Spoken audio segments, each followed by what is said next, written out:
É muito bom poder estar novamente com você nesse dia para refletirmos juntos acerca da palavra do Senhor nesses dias complexos que estamos vivendo. Hoje nós estamos encerrando essa série, Vai Passar, conjugando esperança com perseverança. Quando nós começamos essa série, um pouco mais de 2 meses atrás, nós já prevíamos que o ano de 2021 seria grandemente marcado por esses sentimentos paradoxais. Por um lado, a esperança, uma vez que a vacina contra a Covid-19 já é uma realidade. Por outro lado, a perseverança, porque nós ainda estamos vivendo em meio a uma pandemia. Os números do nosso país são assustadores. Nessa última semana, nós completamos ou alcançamos a marca de mais de 250 pessoas que morreram devido à Covid-19. Nós batemos o recorde diário de mortes por Covid-19. E eu dizia à nossa equipe aqui que está organizando esse momento que, como um dos pastores da Chácara Primavera, eu percebo que são pouquíssimas as famílias da nossa comunidade que, depois de um ano dessa pandemia, podem dizer que não perderam absolutamente ninguém. Se a sua família pode dizer isso, você é imensamente feliz, porque a grande maioria das famílias nesse último ano quer diretamente ligado à Covid-19, quer indiretamente ligado aos problemas relacionados à saúde pública, ao colapso do nosso sistema. Famílias perderam entes queridos, quase que a totalidade, quase a maioria da nossa comunidade. Essa semana nós estivemos muito apreensivos devido ao pastor Silas, que precisava de uma internação. O médico recomendou a ele hospitalização e no nosso município e região não existia um leito sequer disponível para pacientes com Covid-19. Nos voltamos em oração a Deus, várias pessoas, contatamos os médicos da nossa comunidade e, graças a Deus, na última sexta-feira, abriu-se uma vaga no Hospital Samaritano e ali ele está. E eu queria dizer para o pastor Silas, se ele está nos acompanhando, que nós estamos orando por ele, pela sua plena recuperação, e tudo isso vai passar. Que agora ele se dedique a restaurar a sua saúde e ter muita paciência nesse processo, ok? Nós esperamos que ele esteja conosco em breve para alegrar o nosso coração imensamente. Agora, em meio a todos esses números, eu confesso que eu percebo a própria igreja evangélica brasileira confusa. E ela está confusa grandemente devido aos seus líderes, aos seus pastores. Porque assim também como em algumas regiões do nosso país, em alguns estados e até mesmo no governo federal, a omissão da liderança em dizer claramente para as pessoas o que elas devem fazer nesse período de pandemia, isso tem gerado confusão e perdas decorrentes a isso. Para você ter uma ideia, eu tive algumas conversas com alguns pastores ao longo dessa semana, devido ao fato de que um amigo nosso, um amigo de caminhada, fez um pronunciamento na internet, se posicionando de forma contrária ao lockdown na sua região, devido à pandemia, devido à inexistência de leitos disponíveis na sua cidade, no seu estado. E, infelizmente, esse amigo gerou ou semeou uma confusão na mente das pessoas, confundindo um problema de saúde pública com liberdade religiosa e dizendo para algumas pessoas que o que nós estávamos vivendo era o início de um processo de castração da liberdade religiosa no nosso país, de limitação da atuação da igreja. Eu fiquei muito preocupado com isso e, conversando com alguns amigos, procurei saber o que eles estavam pensando, e um deles falou assim para mim: Ricardo, na última semana nós tivemos mais de 800.000 pessoas reunidas nos cultos da nossa igreja. E eu olhei para ele e disse, mas quantas pessoas vão estar na UTI de um hospital daqui 15 dias? Ele disse, Ricardo, olha, assim, vamos ser realistas. Mesmo num grupo de 800.000 pessoas, se houver alguma contaminação, vão ser poucas pessoas. Eu disse, desculpa, meu amigo, mas a minha esposa está em casa se recuperando de um estresse emocional, porque nos últimos 10 meses ela trabalhou dentro de uma UTI respiratória de um hospital público. Se você visse a agonia de uma pessoa enferma, se você visse a agonia de pais e filhos que ficam no lado de fora, você não pensaria que nós estamos falando só de algumas pessoas. Algumas pessoas são pessoas valiosas para alguém. Por isso nós precisamos considerar seriamente isso. Aí a resposta que eu tive foi, mas as pessoas se contaminam em outros lugares.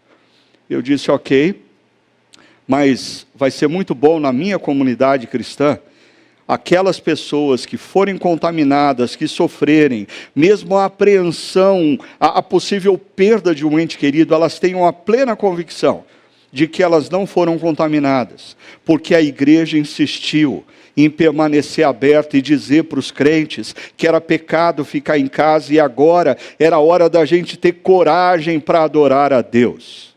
Esse amigo insistiu dizendo, mas Ricardo, as pessoas estão precisando de culto. E eu já fui ficando irritado, e eu disse, me desculpa, mas isso é um grande equívoco teológico, porque a partir da nossa visão do Novo Testamento, quando uma pessoa se rende ao amor de Jesus e abraça o perdão oferecido na cruz, ele é batizado com o Espírito Santo, e Deus está em nós. Aonde estiver um cristão, existe oportunidade para cultuar a Deus. Nós não somos o povo que precisamos de templo ou de tabernáculo, porque nós somos o templo e o tabernáculo do Deus vivo. Por isso nós precisamos corrigir essa teologia. E aí eu percebi que aquele amigo também começou a ficar meio irritado comigo. E ele disse, não, você não entendeu bem. Eu não estou falando do culto, eu estou falando do culto presencial. Eu falei, ok, você está falando de catarse. Você está dizendo que as pessoas estão precisando de catarse. Elas estão precisando se reunir para ter catarse. Assim como outras religiões oferecem catarse para as pessoas. Assim como um show de rock oferece catarse para as pessoas. Assim como os bailes funks clandestinos dos jovens durante o final de semana oferecem catarse. Eu disse, desculpa meu querido amigo, mas uma coisa é o que as pessoas desejam. Outra coisa, o que elas precisam. Elas precisam cultuar a Deus. E elas podem cultuar a Deus de onde elas estiverem. Elas desejam estar juntas. Mas nesse momento, elas não podem. E isso é um exercício de maturidade. Aí eu percebi que aquele meu amigo apelou, porque ele falou assim, talvez até querendo me intimidar um pouco. Ele disse assim, Ricardo, acontece o seguinte, a nossa igreja triplicou o faturamento no último ano. Aí eu confesso que eu me arrepiei inteiro. E eu fiquei atordoado, porque eu ouvi a palavra faturamento. E eu pensei comigo, faturamento é a entrada de quem vende alguma coisa. O que essas igrejas estão vendendo? Elas estão vendendo culto? Elas estão vendendo catarse? Elas estão vendendo promessas infundadas? Igreja não tem faturamento. Igreja tem a contribuição financeira de discípulos fiéis que quer estejam se reunindo ou não, consagram seus dízimos e ofertas como gratidão a Deus pelo que Ele tem feito em suas vidas e como reconhecimento de quem cuida das suas vidas é Deus e não o dinheiro. E aquele amigo finalizou dizendo, e esse faturamento triplicado tem a ver com o crescimento da nossa igreja.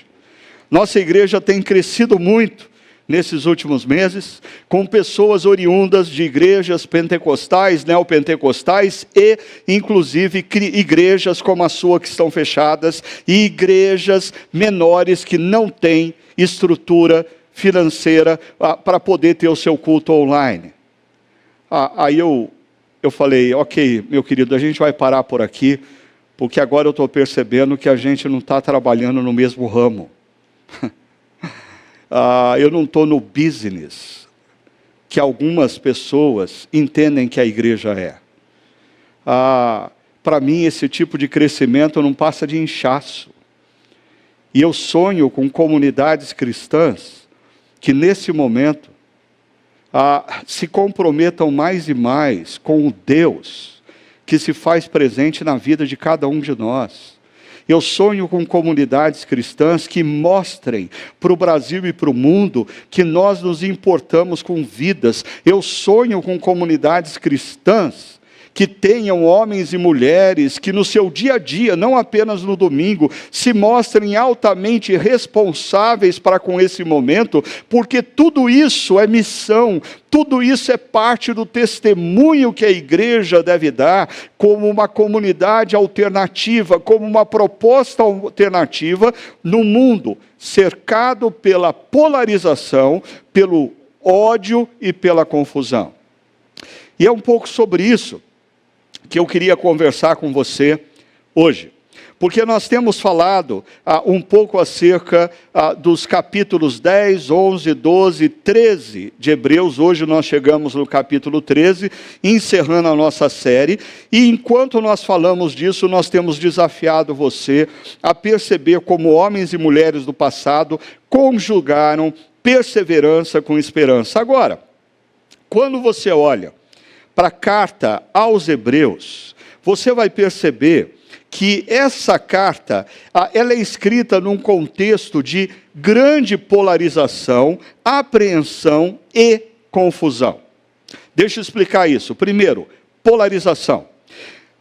Os cristãos oriundos do judaísmo, os cristãos com tradição judaica, estavam demandando que os cristãos oriundos de religiões gentílicas se submetessem às tradições judaicas. E essa polarização se intensificava. Fora isso, judeus viam cristãos como uma ameaça, como uma heresia do judaísmo e geravam perseguição de cristãos em muitas cidades, intensificando a polarização. Mas eu disse que também existia um contexto de apreensão.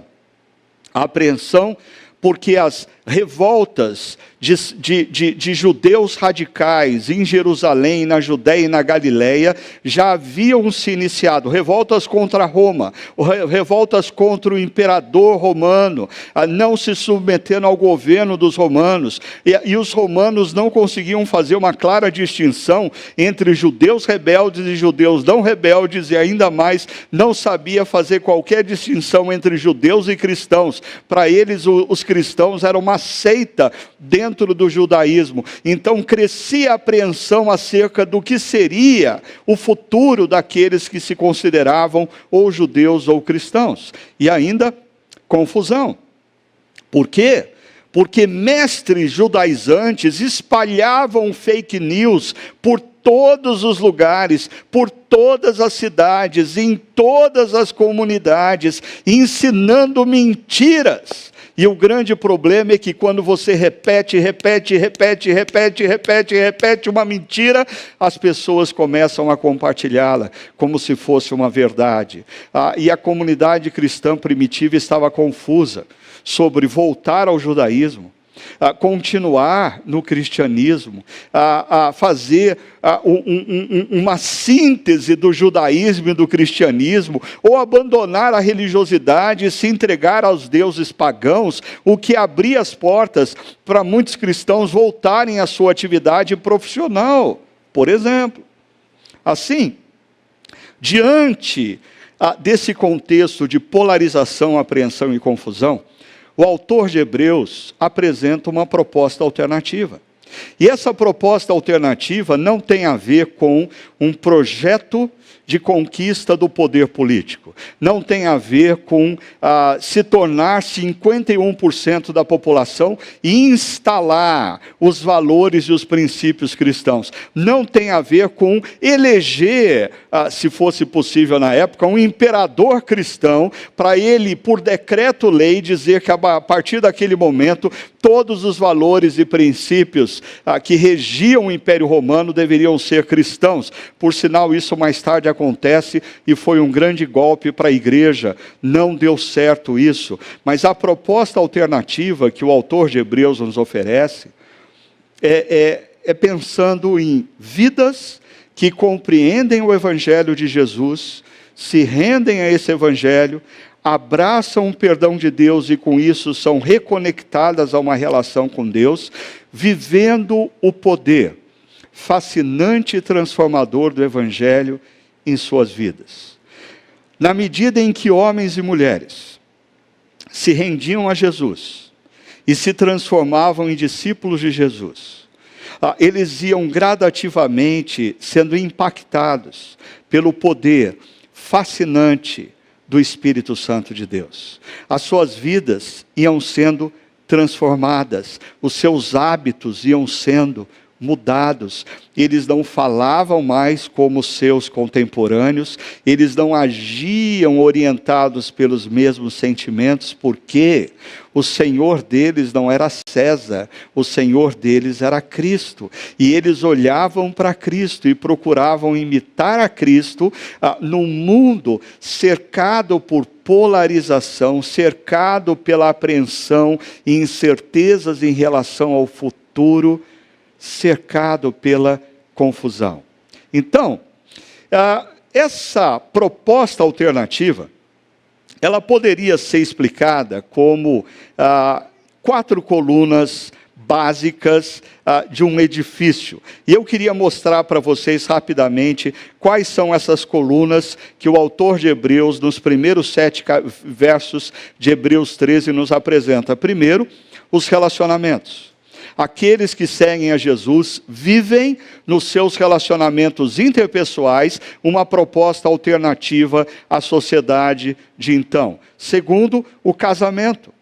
A maneira como o cristão, discípulo de Jesus, vê a família, vê o casamento e, consequentemente, vê a sexualidade é radicalmente diferente da maneira como o mundo de então via.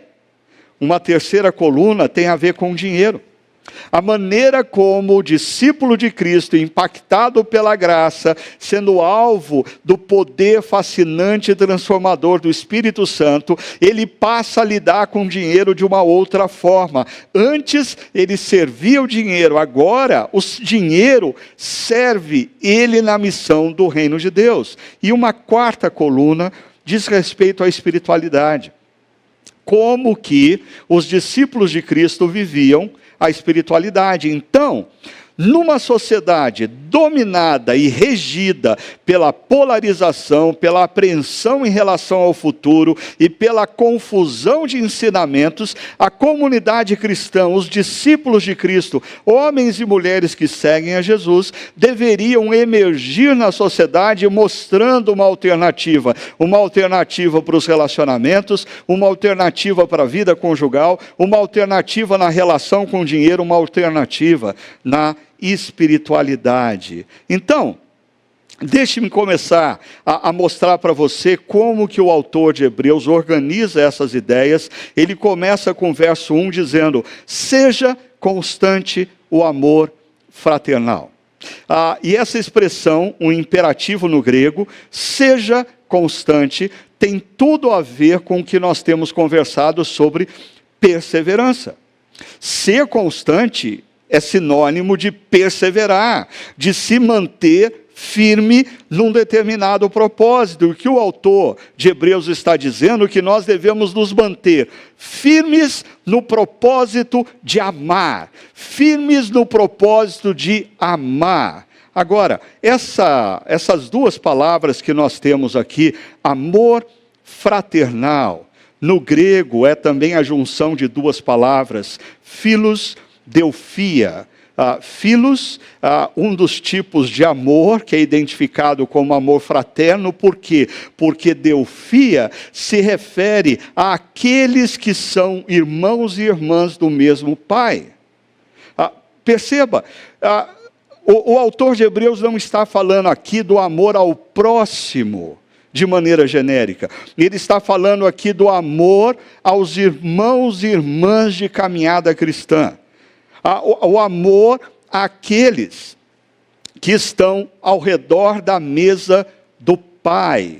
Nós somos diferentes uns dos outros, nós temos cores diferentes, nós temos backgrounds diferentes, nós temos níveis diferentes de formação educacional, nós temos saldos diferentes na conta bancária, mas todos nós estamos sentados ao redor de uma mesa por uma única e exclusiva razão. Deus nos adotou. E a lembrança de que nós somos filhos adotados pelo Pai deveria nos fazer mais humildes diante dos outros irmãos e irmãs que estão em volta da mesa. Eles são diferentes, eles pensam de maneira diferente, eles não fecham comigo em determinadas questões, mas eles são irmãos do mesmo Pai. Eles estão sentados à mesa comigo por uma única e exclusiva razão. Tanto eu como ele não éramos merecedores do amor desse Pai, e esse Pai olhou para cada um de nós e nos adotou. Isso nos leva a perceber quão distinta, quão alternativa é a prática que o autor de Hebreus está convidando os cristãos a viverem. Porque numa cultura do ódio, numa cultura da ruptura, numa cultura do cancelamento, se você não concorda comigo, eu te cancelo. Se você não concorda comigo, eu não assisto mais as suas pregações. Se você não concorda comigo, eu vou pedir a membresia da minha igreja para outro lugar. Se você não concorda comigo, você não é mais, eu não vou te seguir mais no Facebook, no Instagram. Em meio a essa política horrenda, maligna, diabólica do cancelamento, o Espírito Santo convida irmãos e irmãs a perseverarem no amor. Ficar firme no amor. Vão surgir diferenças, mas a ordem não é você enfatizar as diferenças, a ordem é você persistir no amor. É isso que faz da comunidade cristã uma proposta alternativa num mundo regido pela cultura do cancelamento, do ódio, do rancor, da ruptura. Agora, perceba que o autor de Hebreus nos dá duas formas práticas de nós exercitarmos o que ele chama do amor fraterno, o Filadélfia. Né? Ele diz primeiro, não se esqueçam da hospitalidade, foi praticando-a que sem o saber alguns acolheram anjos. É interessante porque normalmente, às vezes a gente vive situações, né? Furou o pneu do meu carro numa estrada deserta e Deus mandou um anjo. É alguém que te ajudou. Eu estava lá no hospital perdido, não conhecia ninguém e estava com um problema para resolver e Deus mandou um anjo. Alguém que te ajudou. Mas é interessante, a lógica do texto de Hebreus é uma lógica diferente. Alguém estava precisando de ajuda e você foi na direção dele e o ajudou. E sem saber, você ajudou um anjo.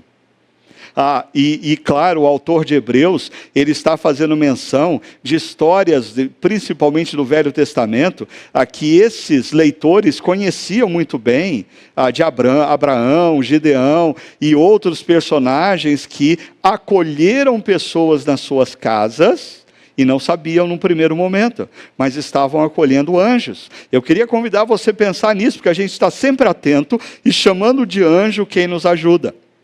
Mas o texto bíblico diz para a gente tomar cuidado, que muitas vezes nós ajudamos pessoas e sem saber estamos ajudando anjos. Olha que loucura.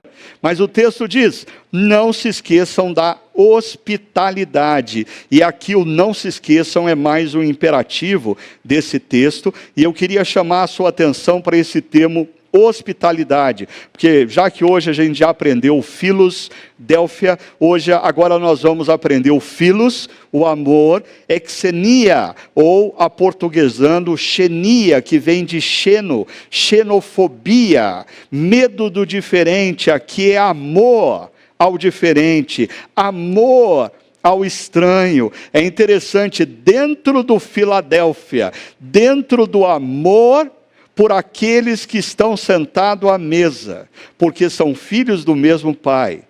O autor de Hebreus diz que nós precisamos aprender a amar aqueles que pensam diferente, amar aqueles que não fecham conosco em questões periféricas.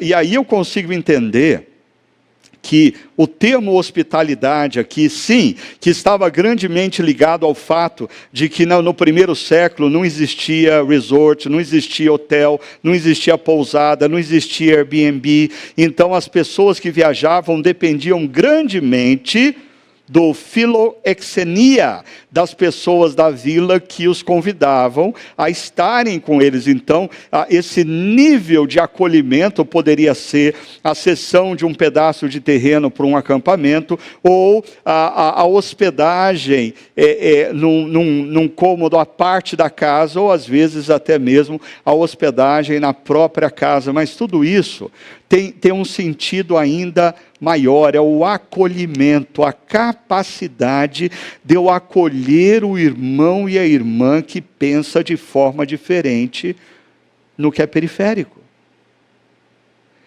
Acolhimento. Acolher aquele que é diferente. Acolher aquele que pensa diferente, acolher aquele que tem uma história diferente, acolher aquele que tem recursos financeiros diferentes, quer maiores do que o meu ou menores, acolher aquele que tem um nível educacional diferente do meu. Acolher é uma das características desse amor que faz da igreja uma comunidade alternativa e que faz de cristãos, homens e mulheres, que oferecem uma vida alternativa para uma sociedade regida pelo ódio, pelo cancelamento, pela ruptura. Ainda, a segunda prática que envolve o amor fraterno está aqui no verso 3. Lembrem-se, mais um imperativo, dos que estão na prisão, como se aprisionados com eles, dos que estão sendo maltratados, como se vocês mesmos estivessem sendo maltratados. Eu queria chamar a sua atenção aqui para essa expressão, como ser aprisionados com eles. E aí se repete aqui, como se vocês mesmos estivessem sendo maltratados. O que o autor de Hebreus está convidando os cristãos, homens e mulheres, a viverem de maneira alternativa, passava pela empatia, a capacidade de eu sentir a dor do outro, a capacidade de eu me identificar com aquele que está sofrendo. E é claro, aqui quando nós vemos a expressão, lembre-se dos que estão presos, ou dos que estão sendo maltratados, o autor está apontando para cristãos que estavam sendo perseguidos, maltratados e inclusive presos. Prova disso é que um pouquinho depois, no verso 23, o autor traz uma notícia: quero que saibam que o nosso irmão Timóteo foi posto em liberdade. Mas eles deveriam então estar em conexão com a dor do outro, empatia. Agora, existem pelo menos 3 níveis de empatia. Existem aqueles que não têm empatia nenhuma. É o 4º nível, underground, né? Mas o 2º nível talvez é aquele que tem uma empatia cognitiva. É aquele que reconhece que o outro está sofrendo. É aquele que age mentalmente com a dor do outro. Ele olha as estatísticas e diz, uau, a coisa é séria. Ele fica sabendo de uma pessoa que perdeu um filho, um pai, uma mãe. Ele diz, puxa vida, isso é triste, perder alguém querido. Mas ele está na dimensão cognitiva. Existem aqueles que avançam para dimensão ou para o nível emocional.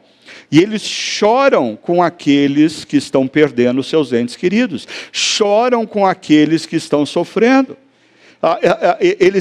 Quando eles assistem o telejornal que conta a história de alguém desesperado na frente do hospital porque o seu pai e sua mãe está morrendo e não tem atendimento médico, essa pessoa derrama lágrimas porque ela tem empatia com o sofrimento das pessoas. Agora, o nível de empatia que o autor de Hebreus está convidando ou desafiando os cristãos a terem é esse nível superior. É o que eu chamo de empatia engajada. Quando a pandemia começou, nós fizemos uma série, O Cara e o Corona, e nós falamos do apóstolo Paulo preso, isolado numa prisão, e nós lembramos cada um de vocês que no sistema prisional romano não existia comida, roupa, qualquer tipo de benefício oferecido pelo império. A pessoa ficava na prisão sem qualquer cuidado e ela dependia de outros que empaticamente se moviam para suprir as suas necessidades. E na carta aos Filipenses, o apóstolo Paulo agradece os irmãos e irmãs que se moveram com uma empatia engajada. A empatia engajada, ela faz mais do que chorar. A empatia engajada faz mais do que reconhecer. A empatia engajada se move na direção do outro para ajudá-lo. Um grupo pequeno da nossa igreja, uma pessoa, o seu filho sofreu um acidente em Brasília. Alguns têm conhecimento, o Rodrigo Freston, filho dos nossos queridos irmãos Paul e Yolanda Freston. E aí a Yolanda teve que ir para Brasília, o Paul estava fora do país, e esse grupo pequeno se articulou para juntar dinheiro e pagar a passagem para um dos membros do grupo ir até Brasília e estar com a Yolanda, e orar com a Yolanda, e encorajar a Yolanda e o Paul nesse momento. Eu sei, alguns com uma empatia cognitiva, poderia dizer assim, mas vocês poderiam usar o dinheiro da passagem de avião para ajudar nas despesas do hospital do Rodrigo Freston. Para com isso. Para com isso.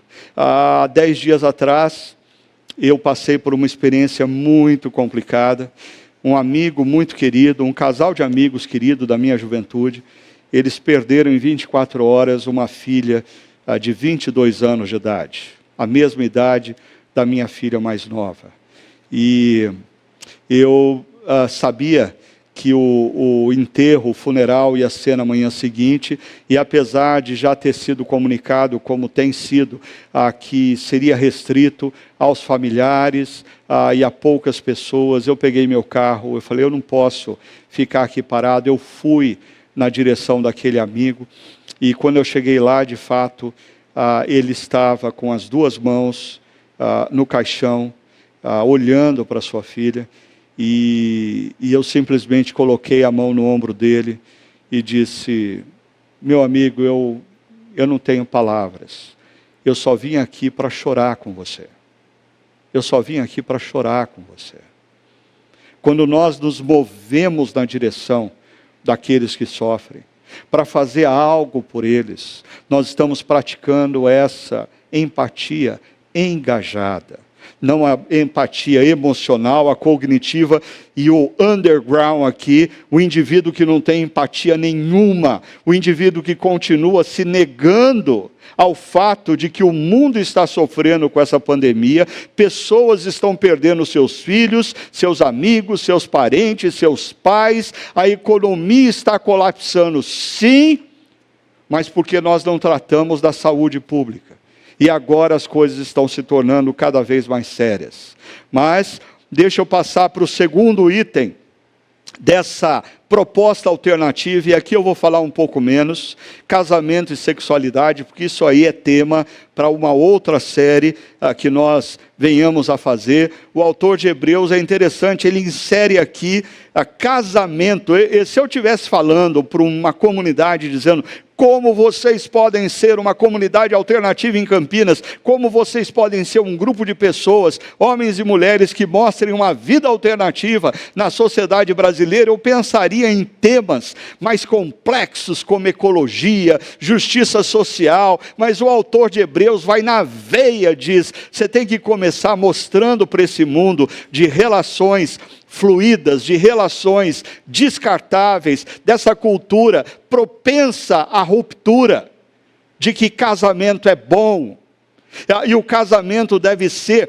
valorizado, ele diz, deve ser honrado por todos. Jovens que se dizem discípulos de Cristo não devem desprezar o casamento, antes devem valorizar o casamento. Mas também aqueles que são casados não devem ficar trocando de marido e mulher, banalizando o casamento, porque tem gente que fala assim, olha, eu valorizo tanto o casamento que eu já casei 7 vezes. Assim, não é disso que o autor está falando, é você mostrar a valorização que você dá ao casamento, por persistir, por perseverar, por desenvolver um amor maduro para com o seu cônjuge. Por sinal, eu completei na semana passada 33 anos de casado. Com a mesma mulher? Não. Primeiro eu fui casado com uma jovem estudante da USP, de São Paulo, que fazia fisioterapia. Bons tempos aquele. Depois, eu fui casado com uma jovem profissional, que trabalhava na saúde pública da cidade de São Paulo. Também foi muito bom aquele período. Depois, eu fui casado com uma jovem mãe. Ela tinha um filho, daí teve outro filho. Mais tarde, chega o terceiro. Foi um tempo muito bom também para mim. Depois eu fui casado com uma mulher mais madura, mãe de filhos adolescentes. Os filhos adolescentes deram bastante trabalho, mas estar com ela sempre foi muito bom. E atualmente eu sou casado com uma mulher que os filhos já se foram. Uma mulher que está no ninho vazio, uma mulher ainda bonita, uma mulher sábia, mais experiente. Ou seja, em 33 anos eu fui casado com 5 mulheres diferentes. Eu digo isso porque eu não consigo entender quando alguém fala assim que, não, eu não consigo ficar 33 anos com a mesma pessoa. Mas quem disse que você vai ficar 33 anos com a mesma pessoa?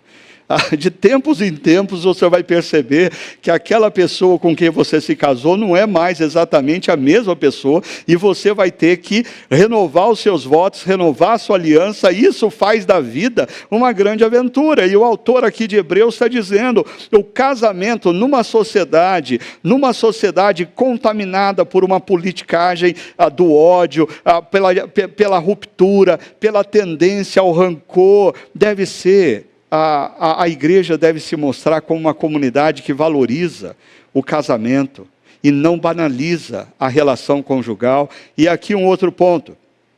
O leito conjugal, e aqui é uma referência explícita ao lugar aonde se dá o exercício da sexualidade pelos casais, e aqui aparece uma coisa que na cabeça de muitas pessoas ainda é paradoxal. O leito conjugal, o lugar de se fazer sexo, conservando puro, santidade, porque na cabeça de muitas pessoas, sexo não combina com santidade. Ainda existem pessoas que acham que quando um casal faz sexo, o Espírito Santo sai e fica na sala esperando eles terminarem de fazer sexo. Sexo foi criado por Deus, sexo é uma dádiva que Deus deu aos seres humanos. Sexo é algo lindo e bonito para ser vivido no lugar certo e na hora certa, dentro da união conjugal. E aqui o autor fala que é possível sim, e deve haver né? Casamentos, no casamento que perdura, deve haver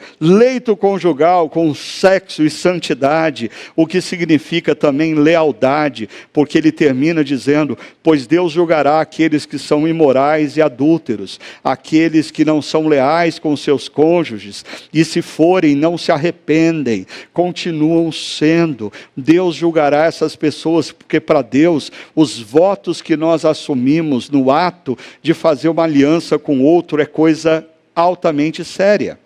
Terceira coluna dessa comunidade que se apresenta com uma proposta alternativa diz respeito ao dinheiro e à generosidade. Olha o que o texto diz: conservem-se livres do amor ao dinheiro e contente-se com o que vocês têm, porque Deus mesmo disse: nunca o deixarei, nunca o abandonarei. Interessante, a palavra aqui, livres do amor ao dinheiro, é a palavra avarento. Ou seja, não seja avarento.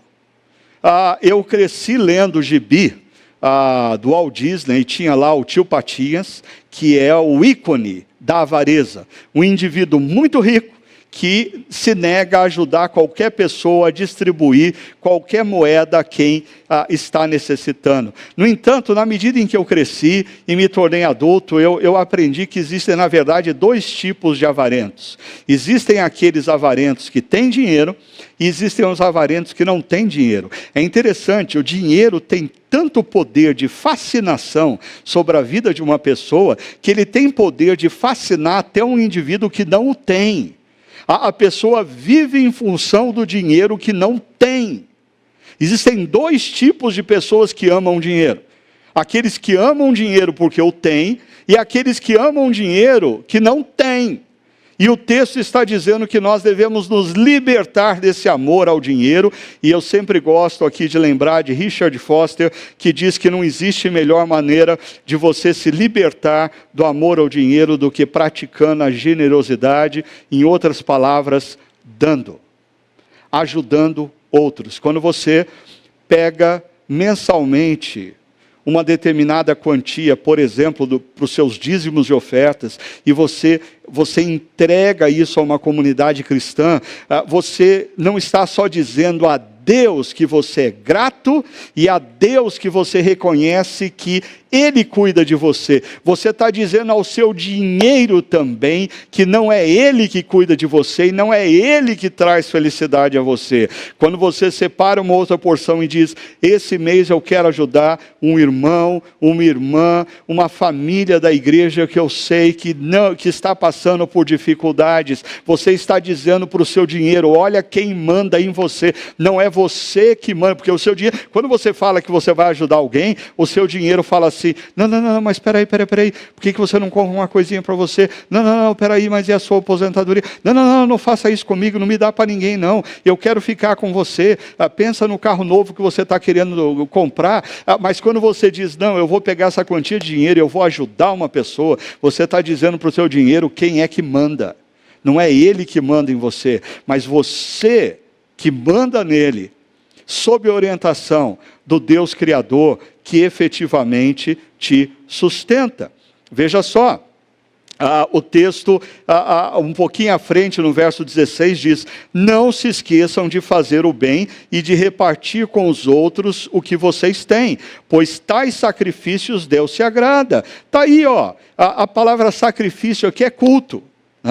E a gente estava falando de pessoas que estão precisando de culto presencial. Você quer um culto que Deus se agrada? Ajude os necessitados. Use o seu dinheiro de maneira generosa para atender vidas e para suprir necessidades. Mas voltando aqui ao verso 5, ele diz: contente-se com o que vocês têm. E é interessante como esse é um grande desafio. A certa ocasião, Madre Teresa de Calcutá falando para um grupo de empresários muito ricos do mundo inteiro ali, a boa parte do produto interno bruto do mundo estava reunido ali, e ela terminou a palestra dela fazendo uma pergunta que incomodou muitas pessoas: quanto te basta? Quanto te basta? Um desses homens que estava naquela palestra foi Bill Gates. E o Bill Gates, fundador da Microsoft, depois de alguns meses, incomodado com aquela pergunta, quanto te basta? Ele decidiu, ele olhou e ele disse, eu não preciso de tudo que eu tenho. E ele decidiu criar uma fundação para atender crianças carentes, atender pessoas necessitadas, e deu boa parte, mais de 50% do seu dinheiro, do seu recurso nessa fundação, e passou a desafiar milionários do mundo a viverem com 50% do que eles têm. E acreditem, 50% do que eles têm, ainda dá para viver umas 20, 30 vidas, sem nenhuma restrição e limitação. Agora, o contentamento é uma coisa que precisa ser exercitada no coração, porque a questão relacionada ao dinheiro não é o quanto você tem, é como você gasta. E reconhecer que o que você tem... Quando as pessoas leem o Salmo 23, o Senhor é o meu pastor e nada me faltará. Isso aponta para o contentamento e a confiança em Deus, porque Deus mesmo disse, nunca o deixarei, nunca o abandonarei. E o verso 6 complementa dizendo, podemos, pois, dizer com confiança o quê? O Senhor é meu ajudador, não temerei, o que me podem fazer os homens? Só consegue ser generoso com dinheiro aqueles que confiam plenamente que não é o dinheiro que cuida deles, mas é Deus quem cuida deles. Só consegue ousar no cuidado de outros, na doação a projetos, aqueles que confiam plenamente que não é o dinheiro que cuidará do seu futuro, mas é o Deus que cuidou até aqui deles, é o Deus que cuidará do futuro deles. E a última coluna, nessa estrutura da proposta alternativa que discípulos de Cristo oferecem numa sociedade caracterizada pelo ódio, pela polarização, pela apreensão e pela confusão. Diz o texto, lembrem-se dos seus líderes, que lhes falaram a palavra de Deus. Observem bem o resultado da vida que tiveram e imitem a sua fé. Lembrem-se dos seus líderes. Aqui, o texto está se referindo aos guias espirituais, aos líderes espirituais, aos pastores e presbíteros que cuidavam das comunidades cristãs. E o termo aqui, lembre-se, é um imperativo que tem a ver por considere esse pastor, esse presbítero. Por quê? Diz o texto, porque eles falaram a palavra de Deus a você. É interessante. Hoje em dia, muitas pessoas consideram aqueles que se dizem pregadores, mas o que eles menos fazem é falar a palavra de Deus, porque a palavra de Deus incomoda. Então as pessoas consideram aqueles que são bem divertidos, aqueles que têm princípios interessantes de autoajuda, aqueles que fazem promessas infundadas, mas fantásticas, de que tudo vai dar certo. Agora, aqui o texto diz, lembre-se, considere os seus líderes que falam para você a palavra de Deus, e a palavra de Deus nem sempre fala o que você quer ouvir, a palavra de Deus nem sempre traz para você algo que vem a contribuir ou encorajar você num caminho, mas sim dizer para você, você tem que mudar o seu caminho, você tem que mudar a sua forma de pensar, e é Deus desafiando você. Mas perceba, uma questão chave aqui no texto, é que você deve considerar e reconhecer os líderes espirituais que falam a palavra de Deus, mas que demonstram nas suas vidas o resultado dessa mesma palavra. E aqui vem uma preocupação nesse tempo de pandemia e talvez no tempo de pós-pandemia. Porque muitas pessoas estão ficando encantadas em tempos de pandemia, como existem pessoas que falam bem na igreja. E tem gente que, não, agora eu sou da igreja de fulano, não, agora eu sou da igreja de Beltrano, não, agora eu estou seguindo ciclano. A minha pergunta é, você tem como líder espiritual alguém que fala bem, e se falar bem, explicando a palavra de Deus já é um grande avanço, mas a pergunta é, a vida dessa pessoa é condizente ao que ela fala? Volta no texto. A maneira como essa pessoa lida com o dinheiro demonstra que ele leva a sério isso? A maneira como essa pessoa lida com a sua esposa, com a fidelidade e lealdade à sua esposa, demonstra isso? A maneira como essa pessoa educa ou educou seus filhos, demonstra isso? E alguns de vocês devem estar dizendo assim: como eu vou saber? Eu só conheço o indivíduo pela internet. Então eu diria, esse parece não ser um paradigma bom para a gente falar assim: não, o meu pastor é fulano de tal, mesmo que você seja distante de Campinas e tenha usado em algum momento a frase: o meu pastor é o pastor Ricardo Agreste. Não, você precisa se conectar com alguém de carne, pele e osso, que cuide de você, e você precisa seguir essa regra. Ele fala a palavra de Deus, talvez ele não fale a palavra de Deus com tanta eloquência, talvez ele não seja um grande pregador, mas a igreja precisa parar de supervalorizar preletores e começar a valorizar aqueles que encarnam a vida de Cristo nas suas próprias vidas e mostram os resultados disso. Perceba, nesse texto nós temos 2 imperativos: lembrem-se e imitem. E você não tem como imitar quem você não vê. A parte do discipulado cristão está diretamente ligado a você conseguir ver.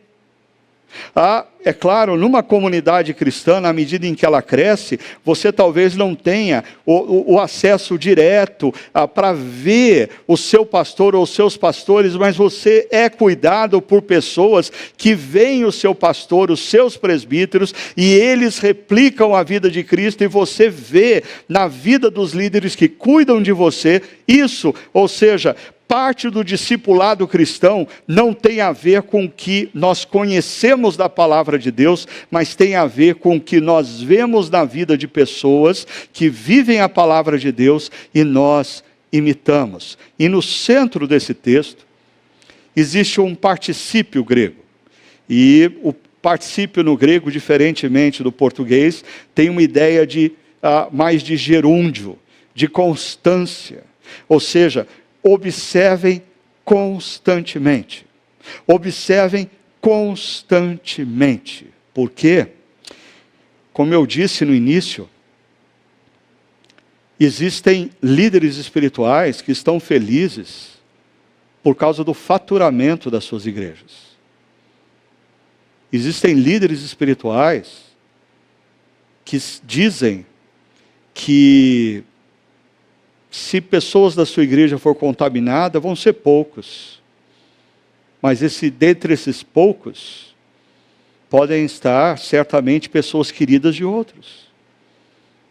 Nós precisamos olhar com mais senso crítico o que está acontecendo. Eu disse no início dessa pandemia que eu creio que essa pandemia vai ser um divisor de águas. Primeiro, entre frequentadores de igreja, pessoas que são dependentes de catarses religiosas, e discípulos de Cristo. Discípulos de Cristo estão crescendo em meio à pandemia. Discípulos de Cristo estão sofrendo, mas estão descobrindo qual é o caminho para viver a presença de Jesus sem poder estar na presença dos seus irmãos e irmãs. Mas eu acho que um segundo divisor de águas dessa pandemia tem a ver com os líderes que se dizem cristãos. Eu acho que passado um tempo, nós vamos olhar para trás e perceber, dentre os nossos líderes políticos, dentre os nossos líderes religiosos, quem de fato se importava com a gente e cuidava da gente, e quem simplesmente usava as nossas vidas e a nossa boa fé para fazerem o que bem entende das pessoas.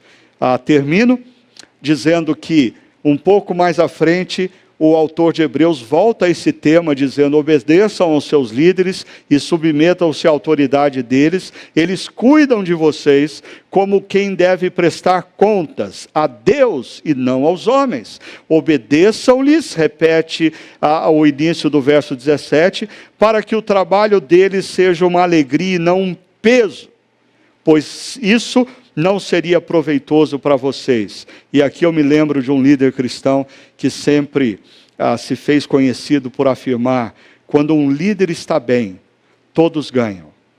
Mas quando um líder está mal, todos perdem.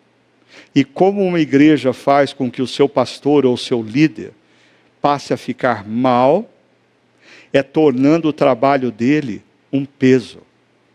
E como uma igreja pode abençoar o seu pastor e o seu líder?